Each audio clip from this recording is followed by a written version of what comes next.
Hello everyone, I hope आप सब healthy होंगे। मैं हूं आपकी biology educator Shivani ma'am. Welcome back to Magnet Brain, जो आपको प्रोवाइड कराता है किंडरगार्टन टू क्लास 12 हर क्लास हर सब्जेक्ट की क्वालिटी एजुकेशन, वो भी बिल्कुल फ्री। जी हाँ, आपने सही सुना, मैग्नेट ब्रेन्स प्रोवाइड कराता है अनपेड सब्सक्रिप्शन, चाहे वो सीबीएसई बोर्ड हो, यूपी बोर्ड हो, बिहार बोर्ड हो या एमपी बोर्ड हो। मैग्नेट ब्रेन्स हर क्लास हर सब्जेक्ट के टॉपिक वाइज एक्सप्लेनेशंस प्रोवाइड कराता है और साथ में प्रोवाइड कराता है ढेर सारे प्रैक्टिस क्वेश्चंस। इतना ही नहीं, आप अवेल कर सकते हैं e notes and E book, जिसकी लिंक डिस्क्रिप्शन बॉक्स में दी है। तो चलते हैं आज की सेशन की तरफ। आज का सेशन है हमारा class 11th biology unit number 5, that is human physiology. और इस यूनिट का हम थर्ड चैप्टर कवर कर रहे हैं, जो कि है excretory products and there elimination. आपके एनसीईआरटी में चैप्टर नंबर 16 है और आज मैं इस चैप्टर के ना ही कोई टॉपिक लेकर आई हूँ, ना ही एनसीईआरटी सोल्यूशन लेकर आई हूँ। आज मैं लेकर आई हूँ यहाँ पर हमारे मल्टीपल चॉइस क्वेश्चन, मतलब एमसीक्यूज, राइट। तो स्टार्ट करेंगे एमसीक्यूज से। उससे पहले सारे बच्चे अपने अटेंडेंस लगा दीजिए। अटेंडेंस कैसे लगाते हैं ये तो आपको बहुत अच्छे तरीके से पता है। कैसे लगाते हैं? वीडियो को लाइक करना है और ज़्यादा से ज़्यादा शेयर करना है अपने दोस्तों, भाई बहन और पड़ोसियों को, जिससे वो भी आपके साथ जुड़ सके और अच्छे से पढ़ाई कर सके। तो विदाउट एनी फर्दर डिले हम स्टार्ट करते हैं आज के सेशन को मल्टीपल क्वेश्चंस के साथ, राइट। चलिए, तो आज का पहला क्वेश्चन है the proximal convoluted tubule, that is PCT, is lined by the simple cuboidal epithelium. B option है simple columnar epithelium, C option है simple cuboidal brush border epithelium and option D है simple columnar brush border epithelium। आपके 5 second शुरू होते हैं। आप जल्दी जल्दी सारे बच्चे अपने कमेंट सेक्शन में अपना आंसर को टाइप कर दीजिए। आपका आंसर क्या है बेटा, जल्दी बताइए, A, B, C या D, राइट। तो आपके 5 सेकेंड बेटा खत्म हो चुके हैं, समाप्त हो चुके हैं। चलिए, अब बात ये आती है मैम की, राइट। तो यहाँ पर बेटा क्या होगा आपका option simple cuboidal brush border epithelium. तो ऑप्शन सी हमारा क्या है, करेक्ट आंसर है। मैंने आपको पढ़ाया था पूरा कि इस प्रकार के क्यूबॉइडल सेल्स होते हैं। क्या होते हैं? क्यूबॉइडल सेल्स होते हैं। ये क्या है? क्यूबॉइडल सेल्स है। ये क्या है? Cuboidal cells, right. ये क्यूबॉइडल सेल्स जो है, इनके ऊपर फिंगर लाइक प्रोजेक्शंस प्रेजेंट होते हैं। क्या प्रेजेंट होते हैं? Finger like projection. इस तरीके के फिंगर लाइक प्रोजेक्शंस प्रेजेंट होते हैं।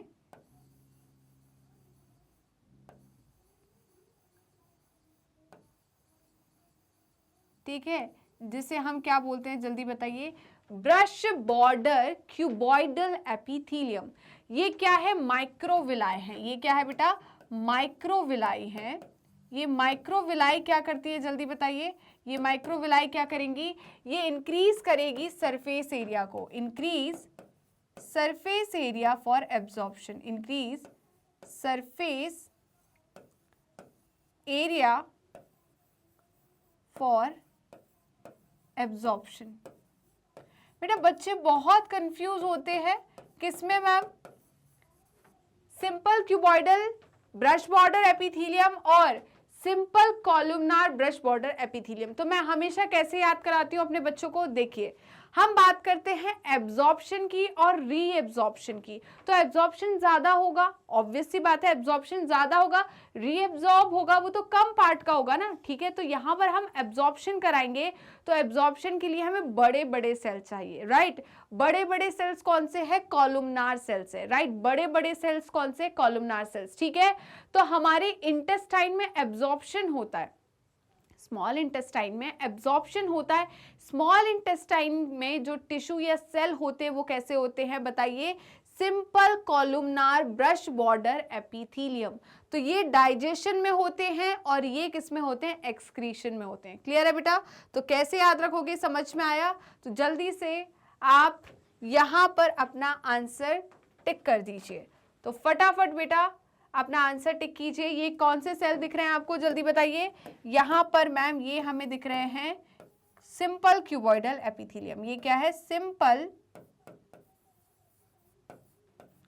क्यूबॉइडल एपिथेलियम, उसके ऊपर हमने क्या लगा दिया, क्या लगा दिए बताइए, यहां पर हमने उसके ऊपर माइक्रोविलाई लगा दी, तो अब क्या बन गई, brush border simple cuboidal epithelium. ठीक है, तो जल्दी से स्क्रीनशॉट ले लीजिए। क्या आपने स्क्रीनशॉट ले लिया है, यहां तक क्लियर हुआ बेटा?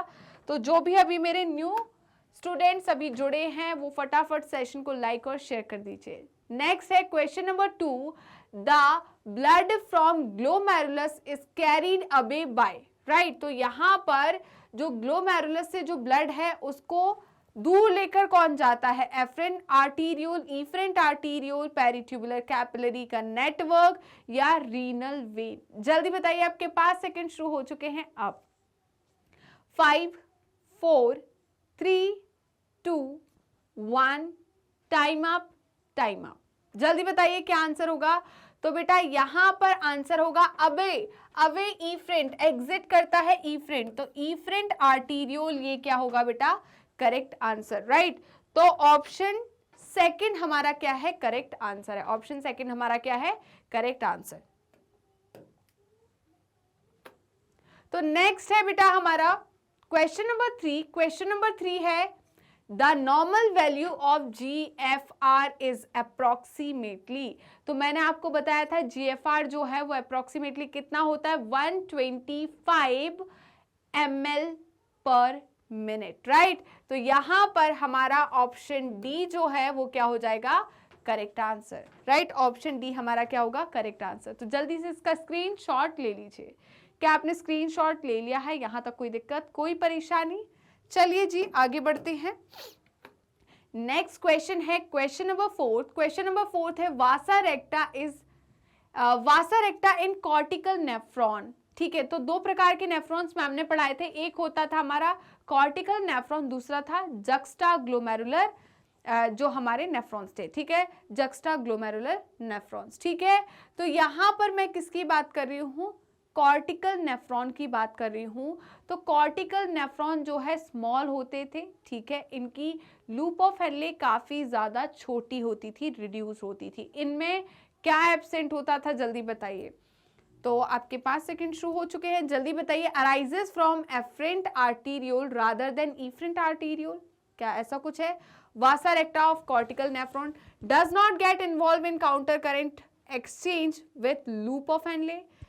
ऑप्शन सी है carries deoxygenated blood rich in urea, and option D है is absent. Vasa recta in cortical nephron is absent और हाईली रिड्यूस। मुझे नहीं पता क्या आंसर है, तो जल्दी से बेटा आप अपना आंसर दे दीजिए। आपके 5 सेकंड शुरू हो चुके हैं बेटा। अच्छा, मैक्सिमम कौन से होता है, जक्स्टा मेडुलरी नेफ्रॉन या कॉर्टिकल नेफ्रॉन? जल्दी बताइए। ज्यादा होते हैं कॉर्टिकल नेफ्रॉन। कौन से होते हैं बेटा, कॉर्टिकल नेफ्रॉन। कॉर्टिकल नेफ्रॉन जो है बेटा वो आपके 85% होते हैं। जक्स्टा मेडुलरी नेफ्रॉन जो है वो कितने होते हैं, सिर्फ आपके 15%। ठीक है, तो यहां पर जो कॉर्टिकल नेफ्रॉन है इसमें लूप ऑफ हेनले रिड्यूस होता है, और यहां पर वासा रेक्टा भी क्या होती है, एब्सेंट या हाईली रिड्यूस होती है। तो ऑप्शन डी जो है हमारा क्या होगा, करेक्ट आंसर। ऑप्शन डी हमारा क्या है, करेक्ट आंसर, राइट। चलिए, तो जक्स्टा मेडुलरी नेफ्रॉन में लूप ऑफ हेनले बड़ा होता है, प्लस उसमें क्या होता है बताइए, वासा रेक्टा प्रेजेंट होता है। क्लियर है। नेक्स्ट है question number 5, what is used as an osmolyte in human beings to increase medullary interstitial osmolarity during concentration of urine। इनका क्या कहना है, देखिए। What is used as an osmolyte in human beings to increase medullary interstitial osmolarity। तो medullary interstitial osmolarity को बढ़ाने के लिए कौन रिस्पॉन्सिबल है, राइट। जब हम किसका, यूरिन का कॉन्सेंट्रेशन कराते हैं, मतलब काउंटर करेंट मैकेनिज्म के टाइम पर, IMAO या यूरिया या बोथ A एंड B या यूरिक एसिड। आपका 5 सेकंड का जो समय है वो शुरू हो चुका है। जल्दी बताइए क्या होगा बेटा। 5 4 3 2 1, टाइम अप, टाइम अप। तो बेटा मैंने क्या बताया था आपको, यहां पर ये क्या है, कलेक्टिंग डक्ट है। ये क्या है, कलेक्टिंग डक्ट, राइट। ये क्या है, कलेक्टिंग डक्ट। तो ये है हमारी कलेक्टिंग डक्ट, राइट। और मैंने बताया था ये क्या है, इंटरस्टिशियल स्पेस, राइट। ये क्या है, मेड्यूलरी इंटरस्टिशियम। ये क्या है, मेड्यूलरी इंटरस्टिशियम, इंटरस्टिशियम, राइट बेटा, यही बताया था मैम ने। अब देखिए क्या हुआ, यहां से यूरिया यहां आया, यहां से यूरिया यहां आया, ठीक है, यहां से यूरिया बाहर आया है, तो यहां पर यूरिया जो होता है बेटा ये रिस्पॉन्सिबल होता है ऑस्मोलैरिटी। यूरिया क्या है, सॉल्ट है, तो यहां पर यूरिया रिस्पॉन्सिबल है मेड्यूलरी इंटरस्टिशियम की ऑस्मोलैरिटी को इंक्रीज करने के लिए या मेंटेन करने के लिए, राइट। तो यहां पर ये रिस्पॉन्सिबल है किसके लिए, मेडुलरी इंटरस्टिशियम की ऑस्मोलैरिटी को इंक्रीज करने के लिए। तो ऑप्शन बी हमारा क्या होगा, करेक्ट आंसर। ऑप्शन बी हमारा क्या होगा, करेक्ट आंसर। तो जल्दी से बेटा इसका स्क्रीनशॉट ले लीजिए। क्या आपने इसका स्क्रीनशॉट ले लिया है, यहां तक कोई दिक्कत है, कोई परेशानी? चलिए जी आगे बढ़ते हैं नेक्स्ट क्वेश्चन, क्वेश्चन नंबर 5 की तरफ। ओके, क्वेश्चन नंबर 5 है, identify the correct statement regarding the excretion of acids by the human kidney, right. Okay, correct statement बताना है हमें, एसिड का एक्सक्रीशन करने, हाँ ठीक है, हम किसका एक्सक्रीशन कर रहे हैं, एसिड का एक्सक्रीशन कर रहे हैं बाय द ह्यूमन किडनी, ठीक है। ऑप्शन ए है the filtered bicarbonate is absorbed by anion transport, ठीक है। ऑप्शन बी है the intercalated cells of the distal tubule secrete hydrogen ions to reabsorb bicarbonate from the tubular fluid. Option C है all the filtered bicarbonate is normally reabsorbed in the first half of the distal tubule. And option D है urine pH is normally greater than that of the plasma. आपके 5 second बेटा शुरू हो चुके हैं, जल्दी बताइए। 5, 4, 3, 2, 1, टाइम अप, टाइम अप। तो देखिए मैंने क्या बोला बेटा, यहां पर बोल रहे हैं identify correct statement regarding the excretion of acids by the human kidney, right. तो यहां पर एसिड के एक्सक्रीशन के लिए हमें क्या बताना है, करेक्ट स्टेटमेंट बताना है, और ये एक्सक्रीशन कौन कर रहा है, ह्यूमन किडनी कर रहा है, ठीक है। The filter bicarbonate is absorb by anion transport, the intercalated cell of distal convoluted tubules secrete hydrogen ions to release reabsorb bicarbonate from the tubular fluid. तो ऑप्शन डी हमारा बी हमारा क्या है, करेक्ट आंसर है, right. Intercalated sales में आपको पढ़ा चुकी हूँ, राइट बेटा। तो ऑप्शन बी हमारा क्या होगा, करेक्ट आंसर। तो जल्दी से इसका स्क्रीनशॉट ले लीजिए। क्या आपने इसका स्क्रीनशॉट ले लिया है, यहां तक कोई दिक्कत, कोई परेशानी? चलिए जी आगे बढ़ते हैं।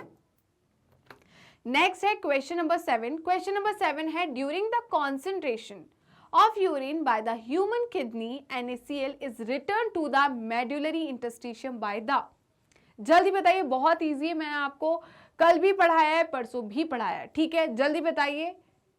Okay, descending limb of loop of Henle, और या बोल रहे हैं ये ascending limb of loop of Henle, C है descending limb of vasa recta, या ascending limb of vasa recta, जल्दी बताइए क्या होगा बेटा। आपके 5 सेकेंड शो हो चुके हैं। 5, 4, 3, 2, 1, टाइम अप, टाइम अप। तो देखिए मैं यहां पर आपको बता देती हूं हमने क्या देखा था।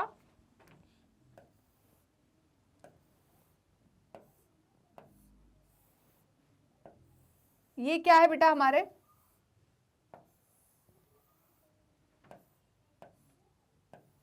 ये क्या है हमारा, हेनलेज लूप। हेनलेज लूप की ये क्या है, डिसेंडिंग लिम्फ है, और ये असेंडिंग लिम्फ है। तो हमने क्या बोला था, हेनलेज लूप की असेंडिंग लिम्फ जो है NaCl का रीअब्सॉर्प्शन करती है, राइट, क्योंकि ascending limb of loop of Henley is permeable for NaCl। किसके लिए परमिएबल होती है, NaCl के लिए, राइट। तो यहां से NaCl क्या हुआ बताइए, रीअब्सॉर्ब हुआ। और इस NaCl ये कहाँ है, इंटरस्टिशियम में। बेटा ये कौन सा स्पेस है, मेडुलरी इंटरस्टिशियम। ये क्या है, इंटरस्टिशियम। कौन सा इंटरस्टिशियम है ये, मेडुलरी इंटरस्टिशियम है। ये क्या है, मेड्यूलरी इंटरस्टिशियम, राइट। अब क्या होगा बेटा, जल्दी बताइए। मैं अगर इस साइड बनाना चाहूं, अगर आपको इजी तरीके से बनाने के लिए मैं इधर भी बना दूं तो चलेगा, ठीक है। ये क्या है हमारा,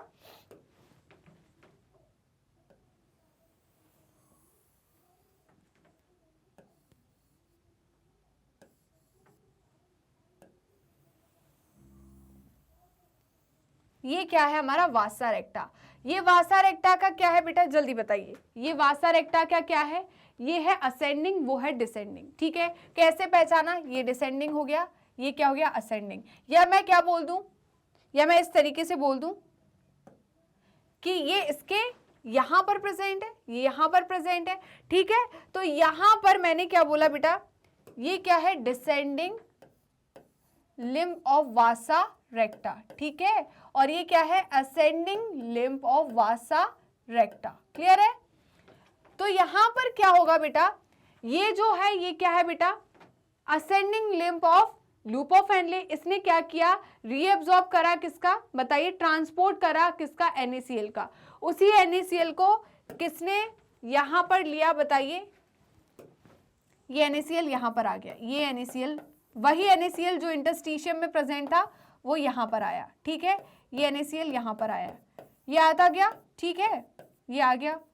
और क्या होता है बेटा, जो असेंडिंग, डिसेंडिंग ने एब्जॉर्ब किया, असेंडिंग लिम्ब ऑफ वासा रेक्टा जो है इसको फिर से इंटरस्टिशियम में वापस छोड़ देती है, राइट। तो यहां पर वापस उसने NaCl को छोड़ दिया, कहां पर, यही NaCl को पहले इसने एब्जॉर्ब किया और इस लिम्ब ने वापस बाहर इंटरस्टिशियम में क्या कर दिया, छोड़ दिया, ठीक है।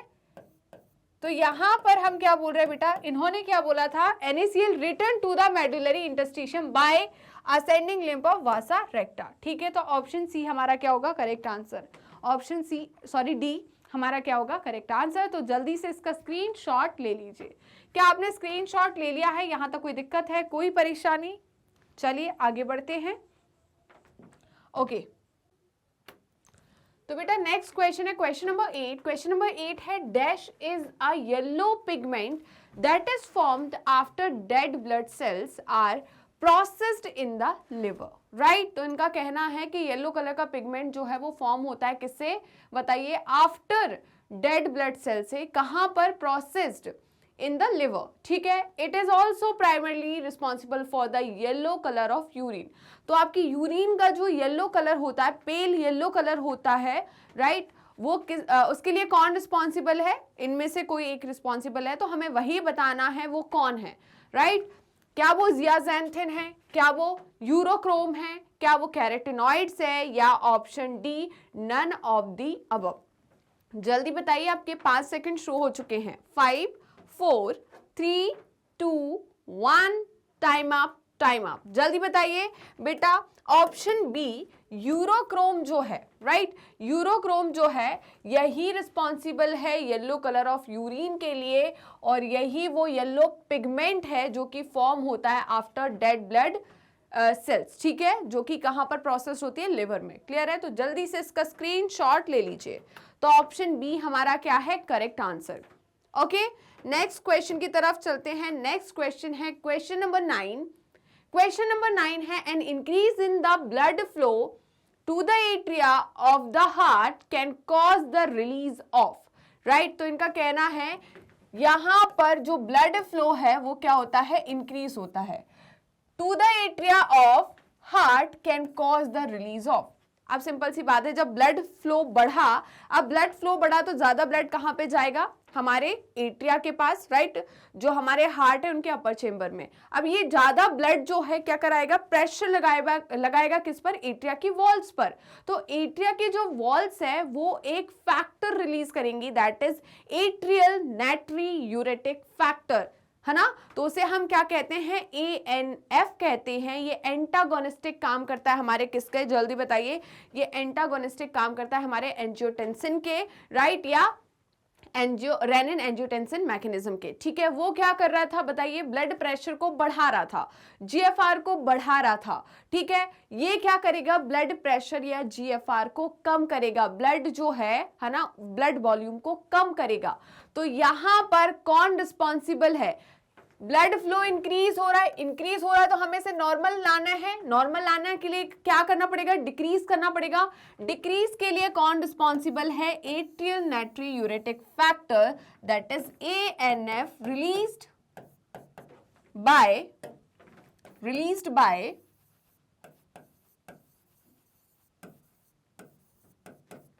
atrial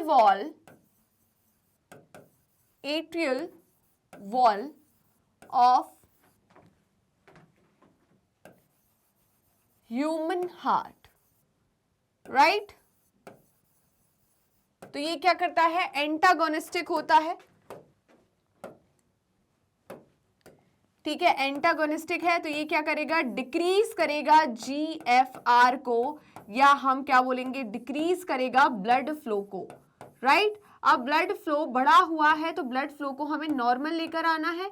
नॉर्मल लाने के लिए हमें क्या करना पड़ेगा, ब्लड फ्लो को डिक्रीज करना पड़ेगा। उसके लिए कौन रिस्पॉन्सिबल है, ANF, मतलब एट्रियल नाइट्रियूरेटिक फैक्टर, ठीक है। तो जल्दी से स्क्रीनशॉट ले लीजिए इसका और एक बार हम आंसर चेक कर लेते हैं। तो ऑप्शन बी हमारा क्या है, करेक्ट आंसर। ऑप्शन बी हमारा क्या है बेटा, करेक्ट आंसर है। क्लियर है इतना? चलिए तो नेक्स्ट क्वेश्चन की तरफ चलते हैं और आज का नेक्स्ट क्वेश्चन है क्वेश्चन नंबर 10। क्वेश्चन नंबर 10 है the main disadvantages of urea as an excretory product for animals eliminating it would be, option A है its high toxicity, option B है needs lot of water to be eliminated, option C है it being an osmolyte and option D है energy expenditure to produce it। आपके 5 second शुरू होते हैं अब। 5 4 3 2 1 time up, time up. आप सभी का आंसर आ चुका है क्या? तो मेरा आंसर है option D, energy expenditure to produce it. देखिए मेरी बॉडी जो है, मेरी बॉडी में जो मेटाबॉलिक एक्टिविटीज हो रही है, उस मेटाबॉलिक एक्टिविटीज से जो मेटाबॉलिक वेस्ट बनेगा वो क्या बनेगा, अमोनिया बनेगा। क्या बनेगा, अमोनिया बनेगा। मैम क्या सिर्फ आपके अंदर ही बन रहा है ये? बेटा आपके अंदर भी बन रहा है, ठीक है, आपके अंदर भी बन रहा है। जितने यूरियोटैलिक है उन सभी के अंदर मेटाबॉलिक वेस्ट क्या बना है, अमोनिया बना है। अब ये अमोनिया जो है यूरिया में कन्वर्ट होगा कहां पर, लिवर में, राइट। अमोनिया जो है यूरिया में कन्वर्ट होगा लिवर में। अब आपके मन में एक डाउट आ रहा होगा, मैम अमोनिया बन रहा है तो हम अमोनिया को ही क्यों एक्सक्रीट आउट नहीं कर रहे, एलिमिनेट नहीं कर रहे, हम यूरिया क्यों बना रहे? तो देखिए बेटा, हम क्या है, टेरेस्ट्रियल एनिमल्स हैं। हम क्या है, टेरेस्ट्रियल एनिमल्स हैं। मैम हम कब से एनिमल हो गए, हम तो ह्यूमन है। पिटो गए बेटा, यहाँ पर हम क्या है बेटा बताइए, अर्थ पर रह रहे हैं, अर्थ पे लैंड पर रह रहे कि नहीं रह रहे हैं बताइए। और हम क्या है, मैमल्स हैं। क्या है, हम मैमल्स हैं। मैमल्स में ह्यूमन आते हैं कि नहीं आते हैं? तो ह्यूमंस भी क्या है, एनिमल्स ही हैं, ठीक है, आप प्लांट तो नहीं हो। तो सिंपल सी बात है, जो यूरियोटैलिक है उनका मेटाबॉलिक वेस्ट क्या बन रहा है, अमोनिया बन रहा है। इसको हमें कन्वर्ट करना है यूरिया में। फिर से वही क्वेश्चन, क्यों यूरिया में कन्वर्ट करना है, क्यों अमोनिया एक्सक्रीट आउट नहीं कर रहे? क्योंकि बेटा हम टेरेस्ट्रियल एनिमल है, टेरेस्ट्रियल एनिमल को वाटर को कंजर्व करना है। क्या करना है, वाटर को कंजर्व करना है। और वाटर को कंजर्व कैसे कर सकते हैं, हम ज्यादा वाटर जो है उसे एक्सक्रीट आउट ना करें। जितना हमारे अंदर वाटर है उसको अगर हम एक्सक्रीट आउट कर देंगे तो क्या कंजर्व कर सकते हैं। अब सिंपल सी बात है मैम, वाटर के कंजर्वेशन से अमोनिया का क्या लेना देना? अमोनिया जो है बेटा, इसको एक्सक्रीट आउट करने के लिए, इसे एलिमिनेट करने के लिए ज्यादा या लार्ज अमाउंट ऑफ वाटर की रिक्वायरमेंट होती है। लार्ज अमाउंट ऑफ वाटर क्यों रिक्वायर्ड है? क्योंकि ये वाटर सॉल्युबल है, मोर वाटर सॉल्युबल है, या मैं बोलूं रेडिली सॉल्युबल है ना। इनऑर्गेनिक केमिस्ट्री में आप पढ़ते हैं रेडिली सॉल्युबल, तो ये क्या है, रेडिली सॉल्युबल है। अब रेडिली सॉल्युबल है तो उसको निकालने के लिए, एलिमिनेट करने के लिए ज्यादा वाटर की रिक्वायरमेंट है। हमारे पास इतना तो पानी है नहीं, बट जो एक्वाटिक एनिमल्स है उनके पास भरपूर पानी है तो वो निकाल सकते हैं। बट हम वाटर को कंजर्व करेंगे तो हम ऐसा नहीं करेंगे। तो हम क्या करेंगे, एनर्जी को यूज करके अमोनिया को यूरिया में कन्वर्ट करेंगे। हम क्या करेंगे, एनर्जी को यूज कर मतलब एटीपी को यूज करके हमारा जो ऑर्गन है, लिवर जो है, वो अमोनिया को यूरिया में कन्वर्ट करेगा। मैम कैसे? सेल ने, हर एक सेल ने, हमारी बॉडी ट्रिलियंस ऑफ सेल से मिलकर बनी हुई है। ये ट्रिलियंस ऑफ सेल्स जो है क्या कर रहे हैं, मेटाबॉलिक एक्टिविटीज परफॉर्म कर रहे हैं। ये मेटाबॉलिक एक्टिविटीज से जो अमोनिया बन रहा है, ये सारा का सारा अमोनिया आ रहा है कहां पर, ब्लड में। ब्लड जो है कहां पर जा रहा है, लिवर के पास जा रहा है। लिवर में जो अमोनिया गया, अब उस अमोनिया को क्या होगा बताइए, अमोनिया जो है उसमें, अमोनिया को उसने लिया, अमोनिया को ऑर्निथिन साइकिल के थ्रू या क्रैब हेंसलेट साइकिल भी हम इसे कहते हैं, ऑर्निथिन साइकिल या क्रैब हेंसलेट साइकिल के द्वारा इस अमोनिया को यूरिया में कन्वर्ट किया जाएगा। राइट बेटा, यहां पर 3 एटीपी रिक्वायर्ड होती है। इसीलिए मैं क्या बोल रही हूं, ये प्रोसेस जो है क्या है, energy expenditure to produce it. ठीक है, तो अमोनिया से यूरिया बनाने के दौरान हमें क्या देना पड़ता है, अमोनिया से जब हम यूरिया बनाते हैं कहां पर, लिवर में, तो हमें एनर्जी की रिक्वायरमेंट होती है। राइट, और एनर्जी क्या है, एटीपी है। राइट, क्या है, एटीपी। ये कहां पर होगा बताइए, ये कहां पर होगा, ये लिवर में होगा। कितनी एटीपी लगती है बेटा, 3 एटीपी लगती है। कितनी एटीपी लगती है, 3 एटीपी लगती है। पूरी प्रोसेस में 3 एटीपी लगती है। क्लियर है, जल्दी बताइए इतना क्लियर हुआ या नहीं। तो फटाफट इसका स्क्रीनशॉट ले लीजिए और एक बार आंसर चेक कर लीजिए। क्या आपने आंसर चेक कर लिया है, यहां तक कोई दिक्कत है, कोई परेशानी? चलिए तो आगे बढ़ते हैं नेक्स्ट क्वेश्चन, क्वेश्चन नंबर 11 की तरफ। क्वेश्चन नंबर 11 है, removal of proximal convoluted tubule from the nephron will result in. Right, तो हमने क्या बोला, यहां पर हम पीसीटी को रिमूव कर देते हैं, नेफ्रॉन से पीसीटी पार्ट को रिमूव कर देते हैं, तो क्या होगा, सिंपल सी बात है, नेफ्रॉन क्या करता है बेटा, यहां पर रीअब्जॉर्प्शन करता है।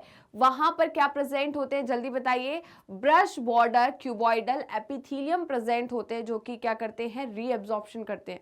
क्लियर है।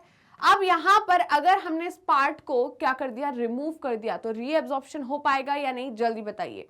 अगर हो पाएगा तो क्या होगा, नहीं हो पाएगा तो क्या होगा, जल्दी बताइए। आपके पास सेकंड शो हो चुके हैं। अब ऑप्शन ए है more diluted urine, option B है more concentrated urine, option C है no change in quality and quantity of urine, and option D है नो यूरिन फॉर्मेशन। आपके 5 सेकंड शो हो चुके हैं, जल्दी जल्दी बताइए। Okay, time up, time up. देखिए यहां पर सिंपल सी बात बोलूं तो यहां पर बेटा प्रॉक्सिमल कॉन्वोल्यूटेड ट्यूब्यूल जो है, जिसे हम पीसीटी कहते हैं, इसका काम है रीअब्जॉर्प्शन करने का। किसका काम है, रीअब्जॉर्प्शन करने का। ठीक है, अब सिंपल सी बात है, ये नहीं है तो क्या रीअब्जॉर्प्शन होगा, यहां पर इस पार्ट में रीअब्जॉर्प्शन नहीं हो पाएगा। राइट, रीअब्जॉर्प्शन नहीं होगा, रीअब्जॉर्प्शन नहीं होगा तो ज्यादा क्या होगा, जो यूरिन है वो ज्यादा डाइल्यूटेड होगी, तो यहां पर मोर डाइल्यूटेड यूरिन होगी। यूरिन कैसी होगी, मोर डाइल्यूटेड। ठीक है, मोर कंसेंट्रेटेड यूरिन ना, गलत बात है। ठीक है, no change in quality and quantity of urine, गलत बात है। ठीक है, यहां पर ये भी गलत हो गया और ये भी गलत हो गया। ठीक है, तो ऑप्शन ए हमारा क्या है, करेक्ट आंसर। एक बार चेक कर लेते हैं, तो ऑप्शन ए हमारा क्या है बेटा, करेक्ट आंसर। तो जल्दी से इसका स्क्रीनशॉट ले लीजिए।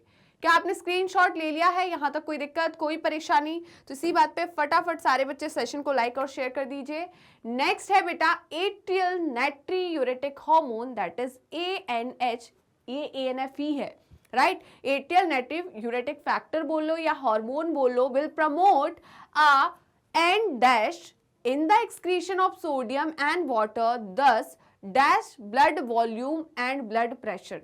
अभी मैंने बताया था ये कैसे काम करता है, ANF या ANH जो है एंटागोनिस्टिक वर्क करता है। क्या करता है, एंटागोनिस्टिक वर्क करता है, किसके, एल्डोस्टेरॉन के। क्लियर है, तो यहां पर क्या होगा, जल्दी बताइए क्या होगा यहां पर, सिंपल सी बात है, will promote decrease in the excretion of, बताइए, सोडियम एंड वाटर। ठीक है, हमने बोला था ना कि यहां पर जो एट्रियल नाइट्रियूरेटिक फैक्टर है ये रेनिन एंजियोटेंसिन मैकेनिज्म के एंटागोनिस्टिक वर्क करता है, तो यहां पर सोडियम एंड वाटर जो है इसका एक्सक्रीशन डिक्रीज होगा, इंक्रीज होगा,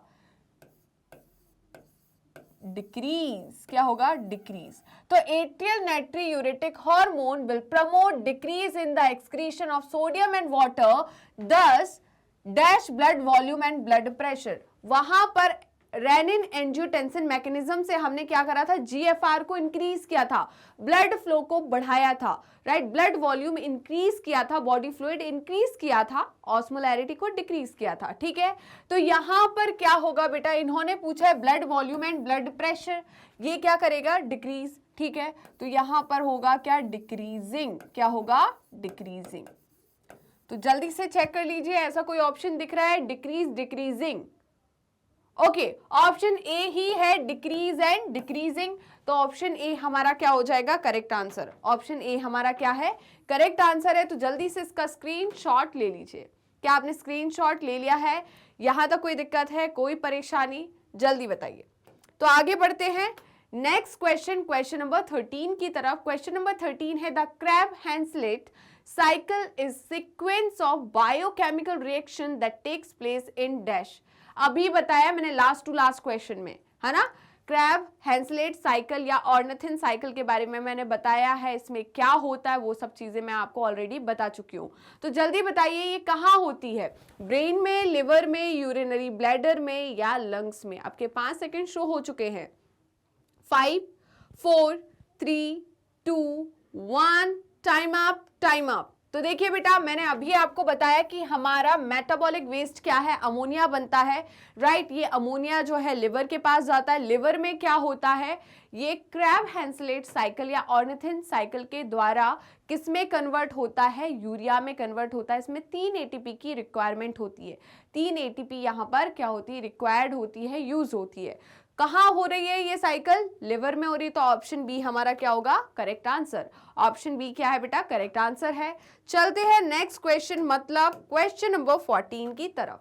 तो क्वेश्चन नंबर 14 है, which one of the following pair of items correctly belong to the category of organs mention against it. चलिए देख लेते हैं। ऑप्शन ए है एनालॉगस ऑर्गन्स। अच्छा मैम, एनालॉगस ऑर्गन हम 10th में भी कुछ कुछ पढ़ के आए हैं, प्लस 12th में हम पढ़ेंगे इवोल्यूशन में। एनालॉगस ऑर्गन क्या होते हैं, जल्दी बताइए। एनालॉगस ऑर्गन वो ऑर्गन्स होते हैं जिनका ओरिजिन सेम नहीं है, राइट, जिनका एंसेस्टर सेम नहीं है, ओरिजिन सेम नहीं है, बट फंक्शन सेम है, ठीक है, उन्हें हम क्या बोलते हैं, एनालॉगस ऑर्गन। यहां पर दिया है thorn of bougainvillea and tendrils of cucurbita. क्या ये एनालॉगस ऑर्गन है? ऑप्शन बी है वेस्टिजियल ऑर्गन, वेस्टिजियल ऑर्गन जो काम नहीं कर रहे अभी, ठीक है, nictitating membrane and blind spot in human. And option C है excretory organs, nephridia of earthworm and Malpighian tubules of cockroach. And option D है homologous organs, wings of honey bee and wings of crow. आपके 5 second show हो चुके हैं बेटा, जल्दी जल्दी बताइए। 5 4 3 2 1, टाइम अप, टाइम अप। तो देखिए यहां पर इन्होंने क्या पूछा है, pair of items correctly belong to the category organ mention against, ठीक है। तो यहां पर क्या आपको ऑप्शन सी दिख रहा है, एक्सक्रीटरी ऑर्गन्स। नेफ्रिडिया जो होता है बेटा, ये क्या है, एक्सक्रीटरी ऑर्गन है, किसमें, अर्थवॉर्म में या एनिलीड्स में, राइट। अर्थवॉर्म जो है किस फाइलम से बिलोंग करता है, एनिलीड से, एनिलीडा फाइलम से, राइट। तो इनमें क्या होते हैं, नेफ्रिडिया होते हैं, जो कि क्या करते हैं, जल्दी बताइए, ऑस्मो रेगुलेशन एंड एक्सक्रीशन का काम करते हैं। ऑस्मो रेगुलेशन प्लस एक्सक्रीशन का काम करते हैं, राइट। सेम किसमें, कॉकरोचेस में क्या प्रेजेंट होते हैं, एक्सक्रीटरी स्ट्रक्चर क्या प्रेजेंट होते हैं, मेलफिजियन ट्यूब्यूल, क्या प्रेजेंट होते हैं, मेलफिजियन ट्यूब्यूल।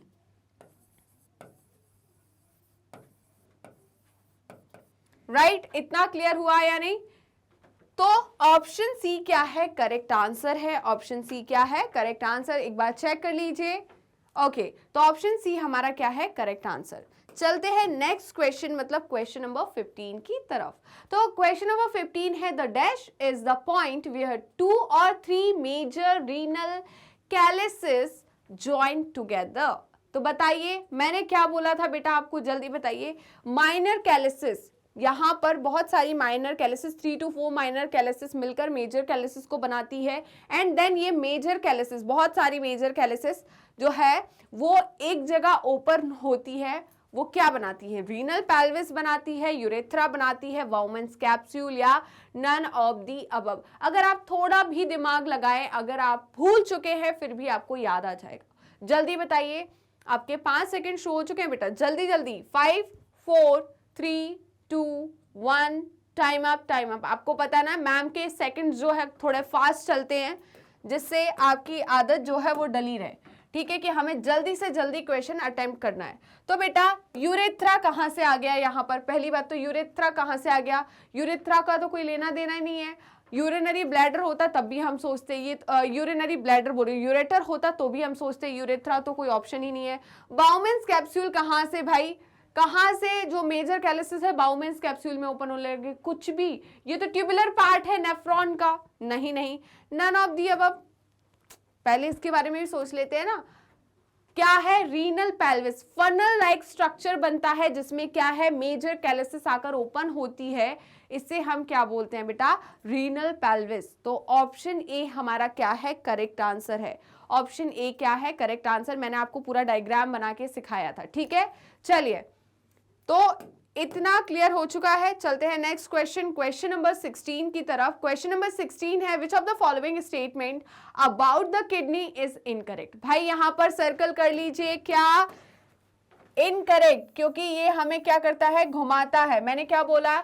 जहां पर भी आपको इनकरेक्ट मिल जाए, करेक्ट मिल जाए, नॉट इनकरेक्ट मिल जाए, नॉट करेक्ट मिल जाए, आपको हमेशा उसे सर्कल करना है, ठीक है, भूलना बिल्कुल नहीं है।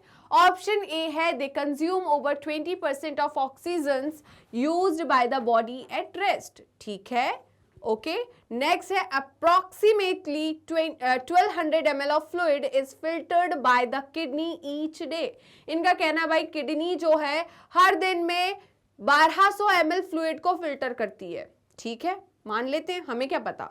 ऑप्शन सी है, 120 to 125 ml of plasma is forced into the renal tubule each minute. And option D है, they compose less than 1% of the body weight.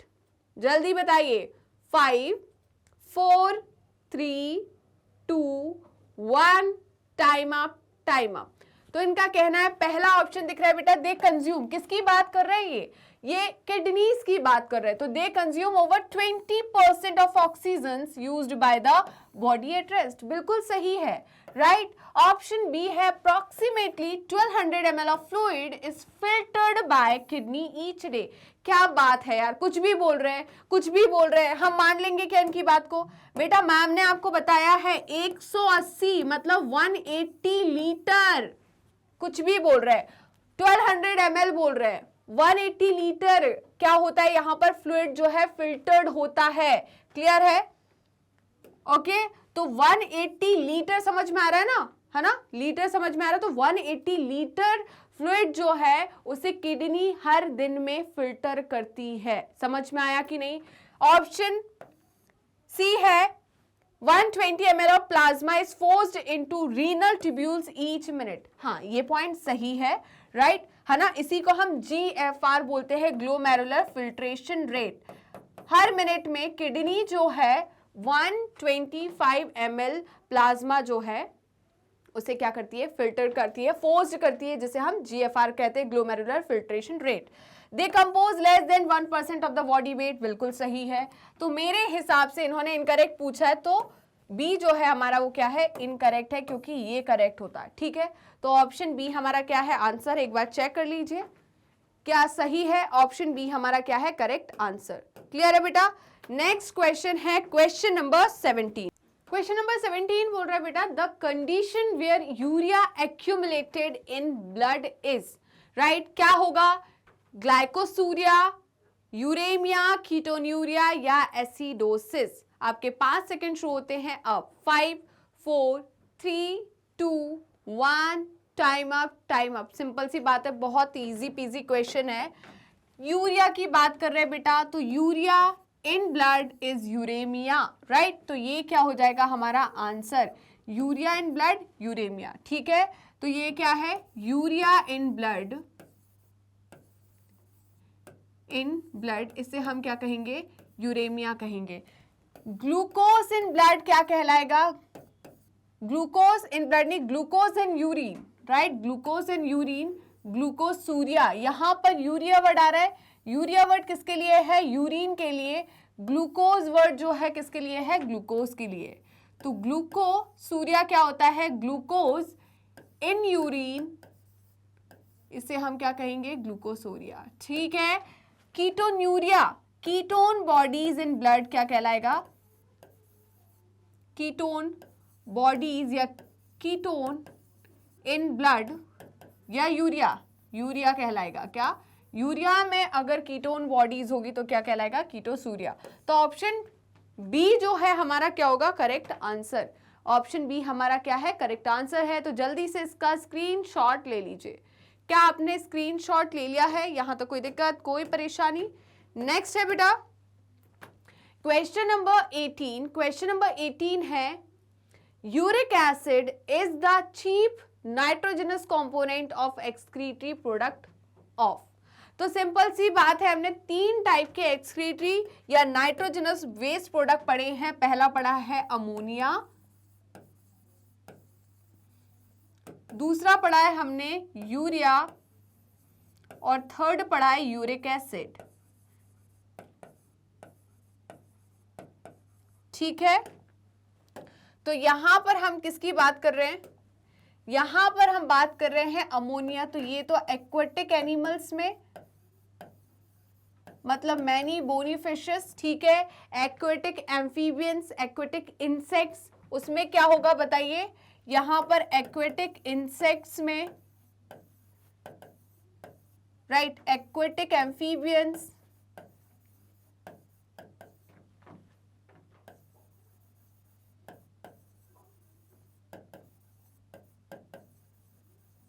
ठीक है, और किसमें, मैनी बोनी फिशेस।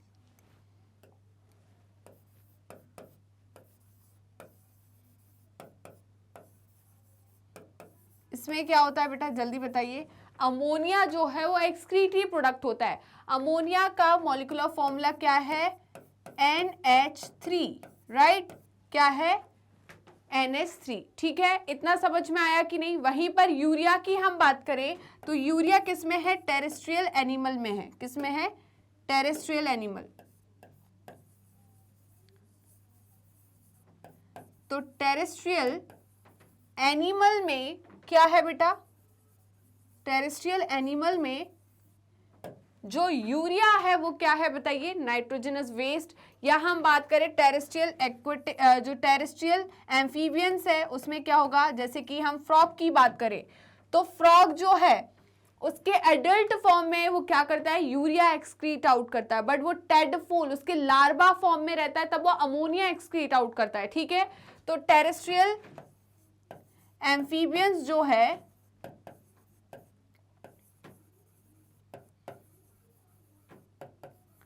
ये क्या एक्सक्रीट आउट करते हैं, ये एक्सक्रीट आउट करते हैं यूरिया। वहीं पर हम बात करते हैं किसकी, यूरिक एसिड की। तो हमारे कौन हो जाएंगे, बर्ड्स, रेप्टाइल्स, एक्वेटिक या टेरेस्ट्रियल, सॉरी क्या, टेरेस्ट्रियल इंसेक्ट्स, टेरेस्ट्रियल इंसेक्ट्स ये क्या करेंगे, जल्दी बताइए, यूरिक एसिड एक्सक्रीट आउट करेंगे, ठीक है। समझ में आया कि नहीं बताइए, इतना समझ में आया कि नहीं। यहां पर बेटा यूरिया का क्या मॉलिक्यूलर फॉर्मूला होता है, या इसका फॉर्मूला क्या है, NH2CO NH2। मैम आप केमिस्ट्री की टीचर हो क्या, हाँ बेटा सबकी टीचर हूँ, ठीक है। वहीं पर यूरिक एसिड की बात करें तो यूरिक एसिड का क्या होता है, C5H4N4O3। ये क्या है, हमारा यूरिक एसिड है, ये क्या है, यूरिक एसिड, ठीक है। तो जल्दी से इसका स्क्रीनशॉट ले लीजिए, ठीक है। अमोनिया क्या होता है, NH3, यूरिया क्या होता है, NH2CO NH2, ठीक है। वहीं पर हमारा क्या होगा, यूरिक एसिड जो है वो क्या होगा हमारा C5H4N4O3। क्लियर है? तो जल्दी से इसका स्क्रीनशॉट ले लीजिए। अब यहां पर इन्होंने पूछा है uric acid is the chief nitrogenous component of the excretory products of man. नहीं भाई, मैन तो क्या यूरिया एक्सक्रीट आउट करते हैं। Earthworm no. Frog urea, adult है तो यूरिया। अगर यहाँ टेडपोल दिया होता तो क्या करता है, जल्दी बताइए। टेडपोल दिया होता तो अमोनिया एक्सक्रीट आउट करता है। बट टेरेस्ट्रियल इंसेक्ट्स में कौन आते हैं, कॉकरोच आता है कि नहीं आता। तो कॉकरोच जो है, ठीक है, आप सभी का फेवरेट और स्पेशली गर्ल्स का फेवरेट कॉकरोच जो है ना, काफी डरती है, पता नहीं क्यों ही डरती है उससे। तो ऑप्शन सी जो है वो क्या है, करेक्ट आंसर। ठीक है, तो जल्दी से बेटा इसका स्क्रीनशॉट ले लीजिए। जल्दी फटाफट स्क्रीनशॉट लीजिए। क्या आपने स्क्रीनशॉट ले लिया है? यहां तक कोई दिक्कत, कोई परेशानी? चलिए जी आगे बढ़ते हैं। नेक्स्ट है question number 19। Juxtaglomerular apparatus is a special sensitive region formed by cellular modifications in the option A है DCT and efferent arteriole at the point of their contact। Option B है DCT and the efferent arteriole at the point of their contact। Option C है PCT and efferent arteriole at the point of their contact। And option D है PCT and efferent arteriole at the point of their contact। आपके 5 second शुरू हो चुके हैं। 5 4 3 2 1 time up. क्या answer हुआ भाई आपका, जल्दी बताइए। तो यहां पर देखिए, मैंने आपको बताया था जक्स्टाग्लोमेरुलर अपैरेटस है, ये क्या है, सेल्यूलर मॉडिफिकेशन है किसका, afferent arteriole, right, and DCT का, एफरेंट आर्टीरियोल एंड डीसीटी का। और मैम ने बोला था बेटा अगर इफरेंट आ जाए तो क्या ये करेक्ट होगा, करेक्ट होगा, ठीक है। बट मोस्टली किसके साथ बनाता है, एफरेंट आर्टीरियोल और डीसीटी के बीच में जक्स्टाग्लोमेरुलर अपैरेटस बनता है। ये पॉइंट मत भूलना। मैम ने ये भी कहा था कभी कभी किसके बीच में, इफरेंट आर्टीरियोल एंड डीसीटी के बीच में भी बनता है। बट अगर दोनों साथ में आ गए तो हम किसको प्रेफरेंस देंगे, एफरेंट को, ना कि इफरेंट को। तो यहां पर देखिए दोनों आ गए, ऊपर वाले में इफरेंट आ गया, नीचे वाले में एफरेंट आ गया। तो ऐसा बिल्कुल मत करना कि मैम पहले तो हमने इफरेंट को देखा तो हम ऑप्शन ए लगाएंगे, हम क्यों ऑप्शन बी लगाएं। आपने तो बोला कि दोनों में, मैंने बोला मोस्टली वर्ड बहुत ज्यादा मैटर करता है यहाँ पर, है ना, समझ में आया कि नहीं। तो यहाँ पर हम प्रायोरिटी किसको देंगे, प्रायोरिटी देंगे हम एफरेंट को। इफरेंट गलत नहीं है, बनता है कभी कभी, बट हमेशा अगर देखा जाएगा तो एफरेंट के साथ देखा जाएगा, है ना। ज्यादातर अगर हम देखेंगे मोस्टली किसके साथ आपको दिखेगा, ये एफरेंट और डीसीटी के बीच में। तो इसे हम क्या बोलेंगे, जक्स्टाग्लोमेरुलर अपैरेटस। ठीक है बेटा, डीसीटी के कौन से सेल्स होते हैं, मैक्यूला डेंसा सेल होते हैं। कौन से होते हैं, मैक्यूला डेंसा। और वहीं पर एफरेंट आर्टीरियोल के कौन से सेल्स होते हैं, जेजी सेल्स, राइट। इन दोनों का एक कॉम्बिनेशन जो होता है, ठीक है, इनका जो स्ट्रक्चर होता है उसे हम कहते हैं जक्स्टाग्लोमेरुलर अपैरेटस। ठीक है, जेजी का फुल फॉर्म क्या है, जक्स्टाग्लोमेरुलर, और सेल्स का सेल है। ठीक है, तो juxtaglomerular cells plus macula densa दोनों मिलकर एक स्ट्रक्चर फॉर्म करते हैं। ठीक है, उसे हम क्या कहते हैं, जक्स्टाग्लोमेरुलर अपैरेटस। ठीक है, तो इस हिसाब से ऑप्शन बी हमारा क्या होगा, करेक्ट आंसर। ऑप्शन बी हमारा क्या है, करेक्ट आंसर।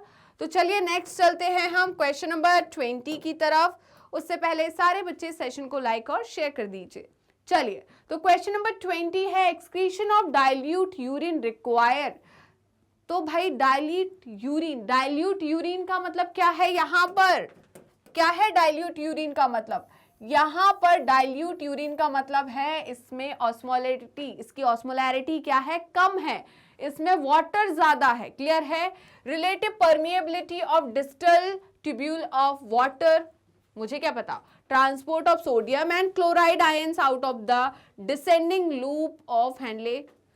ऑप्शन सी है the presence of ADH and option D है परमिएबिलिटी, क्या, impermeability of the collecting tubule to water. जल्दी बताइए, आपके 5 सेकंड शुरू होते हैं अब। इन्होंने बोला है भाई सिंपल सी बात है, मैं अगर इस क्वेश्चन को, मैंने जो देखा है मोस्टली बच्चों को प्रॉब्लम, मैं जब लाइव सेशन ले रही थी क्लास 12th का, ठीक है, तो मैंने देखा कि बच्चे, उनको पूरा कॉन्सेप्ट याद है, वो गलतियां कहाँ कर रहे हैं बेटा, गलतियां कर रहे हैं इंग्लिश में, है ना। थोड़ा सा उन्होंने इंग्लिश यहाँ पर अगर एडवांस कर देंगे तो घूम जाएंगे, ये तो बहुत बहुत बहुत ही बेसिक है। थोड़ी सी इंग्लिश उन्होंने एडवांस कर दी, इंग्लिश एडवांस करने पे आपका मतलब पूरे जज्बात ही बदल जाते हैं, है ना, सारे जज्बात बदल जाते हैं, बायो ही नहीं रहती है, पता नहीं कौन सा सब्जेक्ट बन जाता है, ऐसा लगता है मैम स्पेनिश पढ़ा रही है, फ्रेंच पढ़ा रही है, ऐसा तो नहीं है ना, है ना। तो यहाँ पर बायो तो बायो है, कॉन्सेप्ट तो सेम है, बस आपको रीड अच्छे से करना है। मैं यहाँ पर ही नहीं बोल रही हूँ, मैं नीट में भी देखे मैंने, मेरे बच्चे वो भी यही गलती करते हैं, ठीक है। प्लीज क्वेश्चन को अच्छे से पढ़ना है, ऑप्शंस को अच्छे से पढ़ना है, क्वेश्चन को समझना है क्या एग्जैक्टली वो पूछ क्या रहा है, कुछ भी नहीं बोल देना है, ठीक है। तो यहाँ पर उन्होंने बोला है कि भाई डाइल्यूट एक्सक्रीशन जो हो रहा है, किसका बताइए, यूरिन का, उसके लिए कौन रिस्पॉन्सिबल है। क्या relative permeability of distal convoluted tubule to water, क्या ये पॉइंट सही है, या डिस्टल जो हमारा क्या है, पहला हो गया परमिएबिलिटी, थर्ड है प्रेजेंस ऑफ एडीएच, और फोर्थ है इम्परमिएबिलिटी। ये क्या सीन है, मैम ने क्या बताया था बेटा, परमिएबिलिटी का मतलब परमिशन, राइट, परमिएबिलिटी का मतलब है परमिशन, राइट, इम्परमिएबिलिटी का मतलब है no permission, permission no permission, ठीक है। तो यहां पर परमिशन दी जा रही है किसको, डिस्टल कॉन्वोल्यूटेड ट्यूब्यूल को, किसको रीएब्सॉर्ब करने के लिए, वाटर को रीएब्सॉर्ब करने के लिए। तो जितना ज्यादा वाटर रीएब्सॉर्ब करेंगे यूरिन, उतनी ज्यादा कॉन्सेंट्रेट होगी, तो ये तो डाइल्यूट यूरिन के लिए रिस्पॉन्सिबल नहीं है, right. Transport of sodium and chloride ions out of the descending loop of Henle, seriously, यहां पर descending limb of loop of handle से तो किसका ट्रांसपोर्टेशन होता है बताइए, वाटर का ट्रांसपोर्टेशन होता है। तो वाटर को रीएब्सॉर्ब कर रहे हैं, जितना ज्यादा वाटर रीएब्सॉर्ब करेंगे यूरिन उतनी ज्यादा कॉन्सेंट्रेट होगी, तभी तो descending limb of loop of handle से हमने जो 300 मिली ऑस्मोल ऑस्मोलैरिटी थी उसको हमने 1200 मिली ऑस्मोल पर लीटर ऑस्मोलैरिटी को पहुंचा दिया था। कैसे, वाटर को रीएब्सॉर्ब करा के। कहां रीएब्सॉर्ब कराया था बताइए, वाटर को हमने रीएब्सॉर्ब कराया इंटरस्टिशियम में, एंड देन इंटरस्टिशियम से वो कहां चला गया, वासा रेक्टा में। तो यहां तो रीएब्सॉर्प्शन कराएंगे तो कंसंट्रेशन बढ़ेगा, कंसंट्रेशन बढ़ेगा तो क्या होगा, डाइल्यूट यूरिन होगी क्या, नहीं, कॉन्सेंट्रेटेड यूरिन होगी। तो ये भी गलत हो गया भाई। The presence of ADH, ADH जो है बेटा इसका फुल फॉर्म क्या है, anti diuretic hormone, anti diuretic hormone, diuretic, diuretic मतलब क्या है, यहां पर dilute urine, but anti word लगा है, एंटी का मतलब क्या हो गया, ना ना ना ना ना, डाइल्यूट यूरिन नहीं कराएगा, ये क्या कराएगा, कॉन्सेंट्रेटेड, राइट। तो एंटी डायूरेटिक हार्मोन का मतलब क्या है, ये हार्मोन जो है से बनाता हाइपोथैलेमस है, स्टोर होता है ये कहां पर, पोस्टीरियर पिट्यूटरी में, वहां से रिलीज होता है, और ये क्या कराता है, वाटर का रीएब्सॉर्प्शन कराता है, किससे बताइए, conditional reabsorption of water from the DCT part of nephron and collecting duct, right. तो भाई ये तो गलत हो गया, इसकी वजह से तो यूरिन कॉन्सेंट्रेटेड होगी, डाइल्यूट नहीं होगी। ऑप्शन डी है impermeability of the collecting tubule to water, right. अगर यहां पर जो कलेक्टिंग ट्यूब्यूल है या कलेक्टिंग डक्ट है उसको इम्परमिएबल कर देंगे हम वाटर के लिए, तो क्या वाटर रीअब्सॉर्ब हो पाएगा कलेक्टिंग डक्ट से, नहीं हो पाएगा। तो यूरिन कैसी होगी, डाइल्यूट हो जाएगी, क्योंकि वाटर का रीअब्सॉर्प्शन नहीं हो रहा है, तो यूरिन में पानी ज्यादा होगा, राइट। तो यूरिन कैसी होगी, डाइल्यूटेड। तो ऑप्शन डी हमारा क्या होगा, करेक्ट आंसर। ऑप्शन डी क्या है, करेक्ट आंसर है, एक बार चेक कर लीजिए।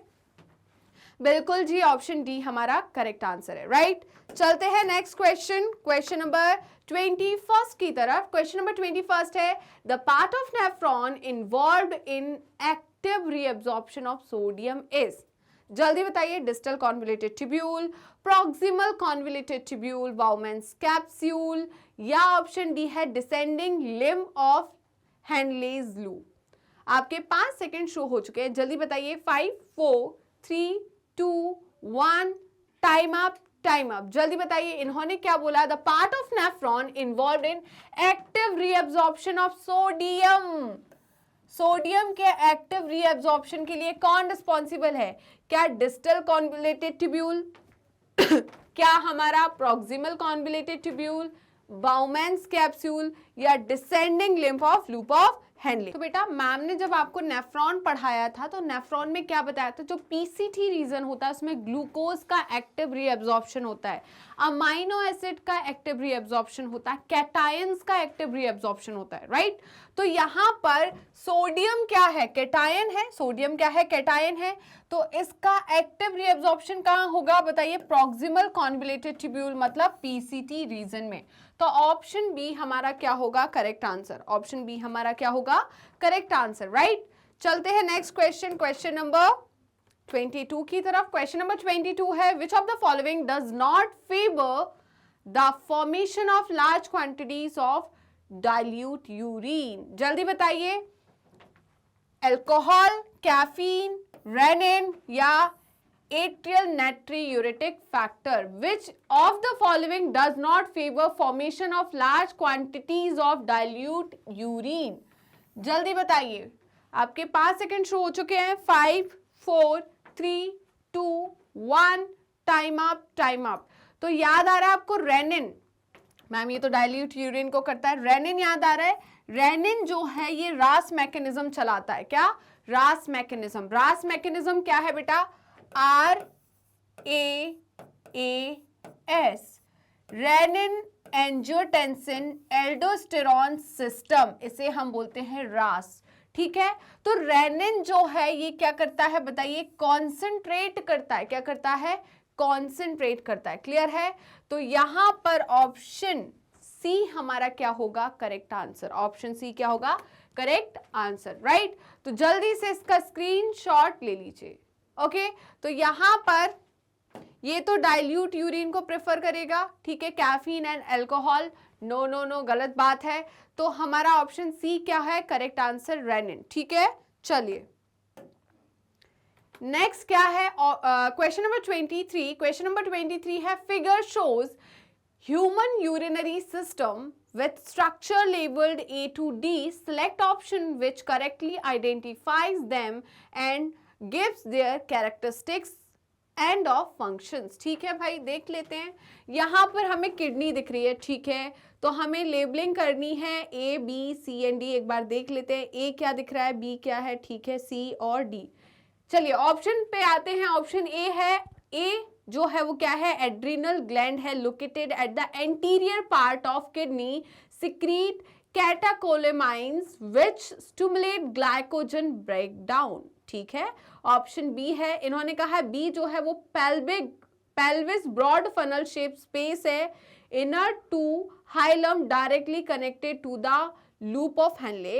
एंड ऑप्शन सी है, सी क्या है, मेड्यूला है, inner zone of kidney and contains complete nephron, C दिख रहा है, ओके। एंड ऑप्शन डी है, cortex outer part of kidney and do not contain any part of nephron. आपके 5 second show हो चुके हैं बेटा, बहुत इजी पीजी क्वेश्चन है, जल्दी बताइए।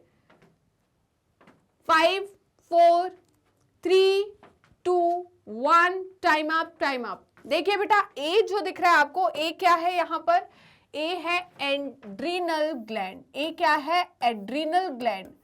एड्रीनल ग्लैंड कहाँ है, एंटीरियर, इसकी जो पोजीशन क्या है, एंटीरियरली प्रेजेंट है, किस पर, किडनी पे। एंटीरियर का मतलब क्या होता है आपको पता है ना सारा, anterior, posterior, ventral, dorsal, lateral. क्या बोला मैंने, एंटीरियर मतलब अपर, पोस्टीरियर नीचे वाला, ठीक है, लेटरल ये हो गया, ठीक है, पक्का समझ में आ रहा है कि नहीं। डॉर्सल क्या होगा, पीछे वाला, वेंट्रल आगे वाला। अगर मैं सेक्शंस की बात करूं तो इसे हम क्या कहेंगे, ट्रांसवर्स सेक्शन, इसे हम क्या कहेंगे, longitudinal section, right. Along the length जो हो रहा है वो लॉन्गिट्यूडनल है, और ट्रांसवर्स जो है वो क्या है हमारा, ये वाला सेक्शन, ठीक है। तो यहां पर एंटीरियरली कौन प्रेजेंट है, एड्रिनल ग्लैंड प्रेजेंट है, एंटीरियरली कौन प्रेजेंट है, एड्रिनल ग्लैंड प्रेजेंट है। ओके ये एड्रिनल ग्लैंड जो है इसके दो जोन हैं या दो पार्ट होते हैं, कॉर्टेक्स एंड मेड्यूला। ये क्या करता है देखिए, एड्रिनल ग्लैंड जो है located at the anterior part of kidney secrete करता है किसको, कैटेकोलेमाइंस को, जो कि क्या करती है, स्टिमुलेट करती है ग्लाइकोजन के ब्रेकडाउन को। ठीक है, तो ऑप्शन ए ही बेटा क्या है, करेक्ट आंसर है। ऑप्शन ए ही क्या है, करेक्ट आंसर है।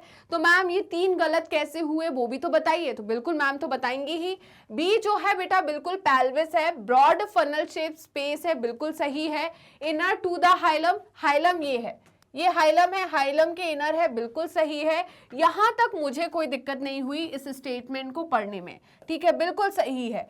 यहां पर मुझे प्रॉब्लम आ गई कि directly connected to the loop of Henle, कुछ भी बात कर रहे हैं भाई, है ना। लूप ऑफ हेनली से डायरेक्टली कनेक्ट नहीं होता है। लूप ऑफ हेनली से तो डायरेक्टली कनेक्ट कौन होगा हमारा, जल्दी बताइए, डीसीटी कनेक्ट होगा। इसका क्या लेना देना है, वहां पर कुछ भी बोल रहे हैं तो इस बात को हम डिनाई करेंगे। ठीक है, चलिए नेक्स्ट है option C, medulla inner zone of kidney. Medulla जो है वो किडनी का इनर जोन होता है। ठीक है, यहां तक मैं बिल्कुल मानती हूं उनकी बात को। एंड कंटेन कंप्लीट नेफ्रॉन्स, गलत बात है, राइट। मेड्यूला कंप्लीट नेफ्रॉन को कंटेन नहीं करता।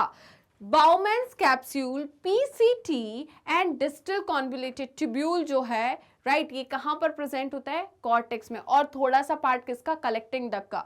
तो ये तो कॉर्टेक्स में प्रेजेंट होता है, और उन्होंने कहा है कि कंप्लीट नेफ्रॉन जो है वो मेड्यूला में प्रेजेंट होता है। गलत बात ना, हम इसे नहीं मानेंगे। ऑप्शन डी है कॉर्टेक्स, तो ऑप्शन डी बिल्कुल कॉर्टेक्स है, मानते हैं इस बात को। आउटर पार्ट ऑफ किडनी है, बिल्कुल मानते हैं। And do not contain any part of nephron, गलत बात है यार। बाउमेंस कैप्सूल वहीं पर प्रेजेंट है, पीसीटी वहीं पर प्रेजेंट है, डीसीटी वहीं पर प्रेजेंट है, तो ये वाला ऑप्शन भी गलत हो गया। ठीक है, तो ऑप्शन ए हमारा क्या होगा, करेक्ट आंसर होगा। समझ में आया क्यों करेक्ट है, लेबलिंग इन्होंने बिल्कुल सही की है, राइट, लेबलिंग बिल्कुल सही है। ए जो है एड्रिनल ग्लैंड ही है, बी पेल्विक पेल्विस ही है, राइट, और सी हमारा क्या है, ये है हमारा मेड्यूलरी पिरामिड, और डी जो दिख रहा है वो कॉर्टेक्स है। क्लियर है, तो पॉइंट्स या लेबलिंग की बात करें तो लेबलिंग तो ऑलमोस्ट सभी सही है, बस यहां पर इन्होंने जो स्टेटमेंट में उनके बारे में जो बातें करी है वो करेक्ट नहीं है। क्लियर है, तो ऑप्शन ए हमारा क्या है, करेक्ट आंसर है। तो जल्दी से इसका स्क्रीनशॉट ले लीजिए। क्या आपने स्क्रीनशॉट ले लिया है, यहां तक कोई दिक्कत, कोई परेशानी, तो क्या हम आगे बढ़ सकते हैं नेक्स्ट क्वेश्चन की तरफ। चलिए, तो नेक्स्ट क्वेश्चन है हमारा question number 24। Uricotelic mode of passing out nitrogenous waste is found in birds and annelids, amphibians and reptiles. Option C है insects and amphibian, and option D है रेप्टाइल्स एंड बर्ड्स। आपके 5 second show हो चुके हैं, जल्दी जल्दी बताइए। 5 4 3 2 1, time up, time up. बेटा मैं ऑलरेडी इसको बता चुकी हूं आपको, ठीक है, जल्दी जल्दी बताइए क्या होगा आंसर। तो ऑप्शन डी जो है हमारा वो क्या है, करेक्ट आंसर है। अभी मैम ने बताया था कि रेप्टाइल्स जो होते हैं, बर्ड्स जो होते हैं, एंड कौन भाई बताइए, और हमारे कौन होंगे, इंसेक्ट्स। कौन से, टेरेस्ट्रियल इंसेक्ट्स जो होते हैं वो यूरिक एसिड को एक्सक्रीट आउट करते हैं, और ऐसे एनिमल जो कि यूरिक एसिड को एलिमिनेट करते हैं उनको हम यूरिकोटैलिक कहते हैं। तो ऑप्शन डी हमारा क्या होगा, करेक्ट आंसर, क्योंकि रेप्टाइल्स एंड बर्ड्स दोनों क्या करते हैं, यहां पर पेस्ट के फॉर्म में यूरिक एसिड को एक्सक्रीट आउट करते हैं और मैक्सिमम वाटर कंजर्वेशन शो करते हैं। ठीक है, चलिए, तो ऑप्शन डी हमारा क्या हो गया, करेक्ट आंसर। चलते हैं नेक्स्ट क्वेश्चन और लास्ट क्वेश्चन की तरफ। तो आज का लास्ट क्वेश्चन है क्वेश्चन नंबर 25। क्वेश्चन नंबर 25 है, in mammals which blood vessel would normally carry largest amount of urea. तो सबसे ज्यादा यूरिया किस ब्लड वेसल में होता है, डॉर्सल एओर्टा में, हेपेटिक वेन में, हेपेटिक पोर्टल वेन में, या रीनल वेन में। जल्दी बताइए, आपके 5 सेकंड शो हो चुके हैं, अब जल्दी बताइए। बहुत इजी है, अगर थोड़ा सा भी आप दिमाग लगाओगे ना तो आपको पता चल जाएगा। कैसे मैम, कैसे, चलो मैम थोड़ा सा हिंट देती है। हमारे अंदर बनता क्या है, अमोनिया। अमोनिया यूरिया में कहाँ जाकर कन्वर्ट होता है मैम, लिवर में। ठीक है, लिवर से इस यूरिया को कौन लेकर जाएगा, वहीं सबसे ज्यादा होगा। लिवर से डायरेक्ट कनेक्ट ब्लड वेसल उसमें क्या होगा, यूरिया होगा। अरे मैम यहाँ पर तो क्या होगी, हिपैटिक वेन।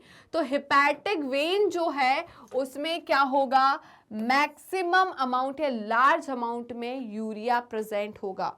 तो ऑप्शन कौन सा है, बी हमारा करेक्ट आंसर है। तो जल्दी से इसका स्क्रीनशॉट ले लीजिए। कैसे बोला मैंने बताइए, बनता कहाँ है हमारे, बताइए बनता कहाँ है, लिवर में। लिवर से निकलने वाली वेन को हम क्या बोलते हैं, hepatic vein. Ma'am hepatic vein क्यों बोलते हैं बेटा, लिवर के लिए कौन सा वर्ड यूज करते हैं, हिपैटो, ठीक है। तो लिवर के सेल को हम बोलते हैं हिपैटोसाइट, है ना, हिपैटोसाइट। तो हिपैटिक वर्ड किसके लिए यूज करते हैं हम, लिवर के लिए।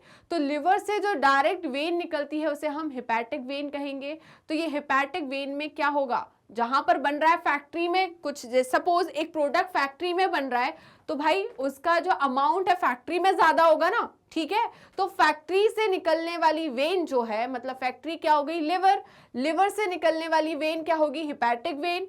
तो हिपैटिक वेन में क्या होगा, मैक्सिमम अमाउंट ऑफ यूरिया होगा। अब आपका एक डाउट आया होगा, मैम क्यों हिपैटिक आर्टरी में नहीं होगा, बेटा बनने के बाद ये जाएगा कहां पर, जल्दी बताइए, ये तो जाएगा ना किसके लिए, यहां पर इसका क्या होना है बताइए, एक्सक्रीशन होना है। तो वेन किसको, डीऑक्सीजनेटेड ब्लड को कैरी करेगी। तो डीऑक्सीजनेटेड ब्लड में नाइट्रोजनस वेस्ट होता है, तो यूरिया क्या है, नाइट्रोजनस वेस्ट है, तो किस में होगा, वेन में होगा, राइट। तो यहां पर हिपैटिक वेन हमारा क्या है, करेक्ट आंसर, राइट। चलिए यहीं पर हम खत्म करते हैं बेटा आज के सेशन को। आई होप आज का सेशन आपको अच्छा लगा होगा। सेशन अच्छा लगा तो लाइक कीजिए, शेयर कीजिए एंड कमेंट करना बिल्कुल मत भूलेगा।